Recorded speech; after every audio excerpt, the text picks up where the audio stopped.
നമസ്കാരം, ഇൻഫോടെക്കിലേക്ക് സ്വാഗതം. നിലവിൽ കേരളത്തിൽ ചർച്ചയായിരിക്കുന്ന വിഷയമാണ് ചാരവൃത്തിക്ക് പിടിയിലായ വ്ലോഗർ ജ്യോതി മൽഹോത്ര. ഇവർ കേരളത്തിലെത്തിയത് സർക്കാരിന്റെ അതിഥിയായെന്ന ആരോപണത്തിൽ പ്രതികരണവുമായി മന്ത്രി PA മുഹമ്മദ് റിയാസ് രംഗത്ത് വന്നിരിക്കുന്നു. നല്ല ലക്ഷ്യത്തോടെയാണ് സർക്കാർ വ്ലോഗർമാരെ കേരളത്തിലേക്ക് കൊണ്ടുവരുന്നത് എന്നും ചാരവൃത്തി ചെയ്യുന്ന ആളാണെന്ന് കരുതിയല്ല എന്നും മന്ത്രി പറഞ്ഞു. സംസ്ഥാന സർക്കാരും മന്ത്രിമാരും ചാരവൃത്തിക്ക് സഹായം ചെയ്യുന്നവരാണെന്നാണോ നിങ്ങൾ കരുതുന്നതെന്ന് മന്ത്രി ചോദിച്ചു. അടിസ്ഥാനരഹിതമായ വാർത്തകളാണ് നൽകുന്നതെന്ന് പറഞ്ഞ് മാധ്യമങ്ങളെയും മന്ത്രി റിയാസ് വിമർശിച്ചു. ബോധപൂർവം ഇത്തരക്കാരെ കൊണ്ടുവരുന്നതെന്ന് കരുതുന്നുണ്ടോ? ജനങ്ങൾ സത്യം അറിയാം. ആരുടെയെങ്കിലും പ്രതികരണം കെടുത്തിട്ടാണോ വാർത്ത നൽകേണ്ടത്? സർക്കാരിനും മന്ത്രിക്കും വകുപ്പിനും റോളുണ്ടോ എന്ന മാധ്യമപ്രവർത്തകർ വാർത്ത നൽകുമ്പോൾ പരിശോധിച്ചിരുന്നു.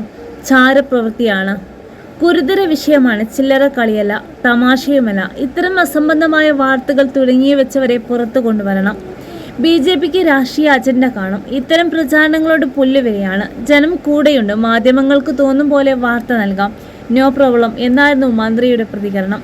പാകിസ്ഥാനു വേണ്ടി ചാരവൃത്തി നടത്തിയ കുറ്റത്തിന് അറസ്റ്റിലായ വ്ലോഗർ ജ്യോതി മൽഹോത്രയെ കേരളത്തിലേക്ക് ക്ഷണിച്ചു വരുത്തിയത് സംസ്ഥാന സർക്കാരാണെന്നും ടൂറിസത്തിന്റെ പുനരുജ്ജീവനത്തിനായി കൊണ്ടുവന്നതാണെന്നും ജ്യോതി മൽഹോത്രയ്ക്ക് ടൂറിസം വകുപ്പ് വേതനം നൽകിയെന്നും താമസം, ഭക്ഷണം, യാത്രാ സൗകര്യം എന്നിവ ഒരുക്കിയെന്നും വാർത്തകളുണ്ടായിരുന്നു. കഴിഞ്ഞ ജനുവരിയിലാണ് ജ്യോതി കേരളത്തിലെത്തിയത്.